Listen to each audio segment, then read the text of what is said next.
What's up, everyone, and welcome into another episode of Wizards Latest. I'm your host and DC sports fan, Ben Robertson, and on this page, we break down all the biggest headlines surrounding the Washington Wizards. So make sure you hit those like and subscribe buttons down below. Drop your comments with any thoughts you have for me on this video or anything you want to hear me talk about in the future. As always, guys, appreciate all the support right here on the page on the road to 1K. And today, I want to talk about if CJ McCollum gets moved during the season. Let's start taking a look at trade ideas. Then we'll move on and chat about and kind of ask you guys, are you interested in this possible target if they become available after training camp? We'll move on to one thing we know about the Wizards offense this coming year. And lastly, with training camp right around the corner, let's take a quick look ahead. Again, guys, thanks for tuning in right here to Wizards Latest every single weekday and diving in today. Again, I think it's fair to start looking into possible CJ McCollum trades. Now, it's not guaranteed that McCollum gets moved, but I definitely think a lot of us in the fan base are kind of expecting it, especially if he has a nice start to the year. Now, if he does play out this season, not the end of the world. Remember, the contract is expiring. Part of the reason for that pool trade to New Orleans to, get that cap flexibility for next offseason that we talk about all the time. We're going to talk a little bit more about that pool trade later in the video, so hold that thought. But an idea I have seen, if McCollum does get moved during the year, would be for Jaden Ivey, the talented two guard in Detroit. Despite averaging more than 15 points per game in each of his first 3 seasons in the league, some ideas now that Detroit might be shopping him. Some questions there about his fit with the team. Got injured after 30 games last year. It was a really nice start to the season, but the team kind of took off and made the playoffs after he left the lineup. Now, that's not totally fair to him. That kind of young core was always going to learn and grow together and kind of gain chemistry as the year went on. Ivy himself was on track for a career season, averaging 17 and a half points per game before he went down, 4 rebounds, 4 assists. He took big jumps in his efficiency numbers from his first 2 campaigns, shot 46% from the floor, 40% from 3 point land on about 5 attempts per game. Those numbers you obviously really like. I think he's a pretty talented player, and I see the trade idea I have seen was proposed by Nathaniel Holloway of Athlon Sports was really more from the Pistons' perspective. It sent Jaden Ivey and Karis LeVert to Washington. In return, the Wizards would have sent CJ McCollum, Marvin Bagley, and draft capital. Didn't specify exactly what the draft capital would be in this article. Obviously, some options there in the future for Washington to send away. Again, I mentioned this was kind of proposed from the Pistons' perspective. The thought was to pair the veteran CJ McCollum with a young and rising Cade Cunningham and see how that duo could work. I think that honestly, from a Washington perspective, this would be a pretty interesting thing. I feel like people are a little bit maybe overestimating how badly Detroit wants to move Ivy. Maybe this could change as the year progresses, but I think they might have been a little bit more active in trying to do that before the season started because I think McCollum might be maybe a short term right away improvement for them on the team. But again, I still think Ivy's a really young player. Again, he showed growth in those efficiency numbers last year, which was kind of a big question mark for him coming out of years 1 and 2. He would bring a level of production to Washington that, to be quite honest, while we like a lot of these young core players, we haven't seen yet from any of them over their first few campaigns. And he, again, averaged 15 points per game for the first 3 years of his career. He stepped into the league being able to put up some numbers. I think if the Wizards are in fact interested here, they would have to view Ivy as a long-term option because remember, he's going into year 4 and he's going into restricted free agency next year. So making this deal for a 1 year rental of a fourth-year player maybe doesn't make a whole bunch of sense, especially when you know McCollum's contract is expiring next summer. So I wouldn't that wouldn't really add up to me. But if they do feel like he's a guy that could slide in and maybe produce and maybe be a piece moving forward. I wonder if there's interest there. Again, not as sold that Detroit, though, is desperately wanting to move Jaden Ivey. I think he could still find himself. And again, this could be proved wrong, as the season progresses or as the training camp kind of, again, starting next week, kind of rolls on. But I don't know if they're going to be as keen to moving him as everyone quite thinks. Now, I will say we have seen the drama. Of course, you think Jonathan Kuminga out in Golden State. We've seen serious drama here this summer with that kind of restricted free agent struggle with the team and qualifying offers and all of that. So maybe you wonder there if Detroit doesn't want to find themselves in that situation and might want to get off Jaden a little bit early. I could see that for sure. But it does not maybe sold out or not maybe ruled out the thought that more off-season or preseason moves might be coming before opening night actually gets started. We're gonna see again training camp opening up next week. We're gonna see some of these teams and some of these rosters kind of feel things out. We're certainly gonna see that here with this Wizards franchise. And after the dust settles, you wonder where things sort of fall for a lot of players. One idea I've seen stem from kind of that thought process regarding the Wizards would be related to James Wiseman.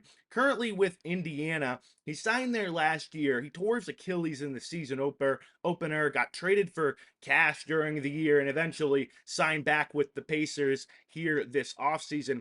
He finds himself fighting for a roster spot with Tony Bradley, and Tyrone Montgomery of Sports Illustrated or of SI suggests that Washington should move in if Wiseman essentially loses that battle with Tony Bradley, like Marvin Bagley, who's currently on the roster, of course.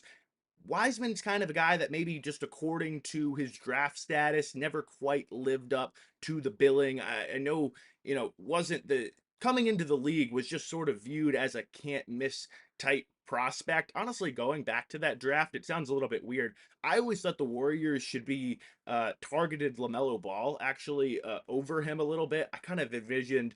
I know that it was kind of for a long time viewed as they just needed a big. That was the missing piece to what was already a dynasty. But I always thought if you added LaMelo Ball, he could have been like a super Jordan Poole with the two Splash brothers out there in Golden State. Probably maybe a far fetched idea. I don't know. We obviously saw how Jordan Poole's time in Golden State ended, so I'm not quite sure how LaMelo and Draymond Green maybe would have got along or maybe clashed a little bit. But again, more in relation to Wiseman, again, coming into the league, he really was viewed, again, as kind of a can't miss prospect. I hate to use the term bust, but just based off of where he was drafted, he's kind of become that. I'm not sure. I'm not sure if there's maybe a ton of potential. I think we've seen maybe, what he is at this point in the NBA, but do wonder if, maybe he can, still 24 years old, maybe he can latch onto a franchise. And like Marvin Bagley, who I've referenced, Matt Bagley hasn't lived up to the billing, but has been able to carve out a decent little career for himself in the NBA. I want to move on to one thing we know about the Wizards going into this upcoming season. And the reason we know it is because what Will Dawkins has been telling us for a while now, to be quite honest. He's referenced in, a lot of his media availabilities, wanting to have multiple players that can handle the basketball. And one thing that he talked about in this most recent press conference, of course, this week was, well, he spoke on moving Jordan Poole. And let's be clear, the main reason that Poole was moved is to open up cap flexibility to get off of that contract for next season, get McCollum's back. Dawkins references that as well, but he also references that moving away from Poole will give the team not only flexibility based on the cap, but also on the court a little bit. And they're going to kind of steer into being a ball movement oriented offense. Don't want to get bogged down with a lot of isolation basketball.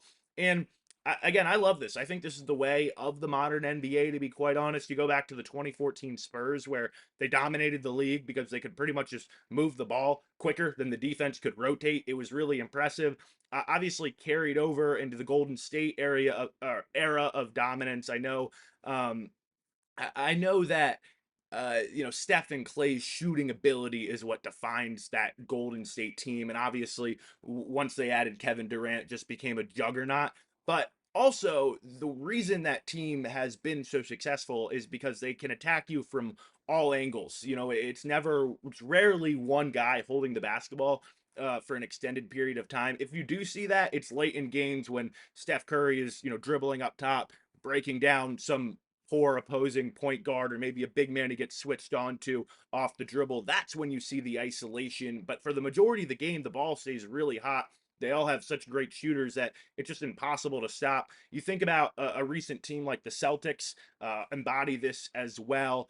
Just great ball movement and then just, elite 3-point shooting throughout the roster. I think if you look at both NBA Finals teams this year, again, embody this as well, particularly the Pacers. I feel like the Pacers maybe outperformed where they maybe were in terms of talent. I know they had a lot of good players on that roster, but because of their system, because of their kind of elite ability offensively, turned them in the back half of the year into this excellent team that got into the NBA Finals. Um, I think that players are going to have to understand this and adapt to it. We've talked about a guy like Cam Whitmore. I really feel like that might be his biggest challenge with the Wizards. He has the talent, scoring ability, the athleticism, but can you do it in a system where you're not hogging the ball basically and stalling the offense? Really, I mean, if you look at the last decade of NBA champions, who's the only team that's kind of won on, or who's the only teams I should say that have won with that ISO heavy style of play? I think the only ones have included names like LeBron and Giannis on them. You know what I mean? So I'm pretty sure everyone else hasn't been able to do it quite like that. Again, for a guy like Cam Whitmore, I wonder if maybe that's his biggest challenge this year. But again, I think the team going to try to steer into that ball movement oriented style of offense. And we're going to kind of see and hear about how that looks next week. Really, training camp getting started, set to open up with training camp and NBA media days for the teams that aren't playing internationally during the preseason, at least next Monday, September 29th. This is, of course, a Friday edition episode. Happy Friday to everyone. Of course, enjoy the Commanders here this weekend. Got my Friday burgundy on. But of course, Will Dawkins, we've talked about his presser a whole bunch here this week. He has stated he's not quite sure if there's a hierarchy of minutes right now, but when there becomes one, these players better be getting after it. They better be competing. He wants to see guys trying to earn the player in front of them spot and take minutes from the guys to their right and left. With that being said, also kind of building a culture of connectivity and chemistry with these young core players. We'll keep you posted on everything that goes down during training camp and as we get closer to the season right here on Wizards Latest. So make sure you hit those like and subscribe buttons, turn on post notifications. I appreciate all the support here on the page today. You guys, believe we ran a little bit longer than usual. Thanks for tuning in to another episode of Wizards Latest.